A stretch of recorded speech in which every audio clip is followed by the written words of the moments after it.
कहते हैं कि जब नेकी की जाए तो दायां फरिश्ता लिखता है और जब बुराई की जाए तो बायां फरिश्ता लिखता है। क्या आपको ऐसा अमल मालूम है कि जिसके करने से दोनों फरिश्ते मुतहरिक हो जाते हैं, एक नेकियां लिखने में, दूसरा गुनाह मिटाने में? ऐसा अमल जो मेरे नबी सल्लल्लाहु अलैहि वसल्लम की बारगाह में भी पहुंचता है, वो अमल जो हमारे लिए हमारे नबी सल्लल्लाहु अलैहि वसल्लम से कुर्बत का जरिया है।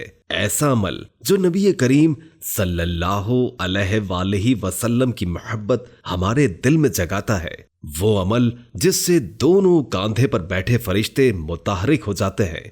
वो अमल है दुरूद शरीफ का कसरत से पढ़ना। दुरूद शरीफ पढ़ने वालों के लिए दायां फरिश्ता 10 नेकियां लिखता है और बायां फरिश्ता 10 गुनाह मिटाता है और अल्लाह तबारक व तआला 10 दरजात बुलंद फरमाता है।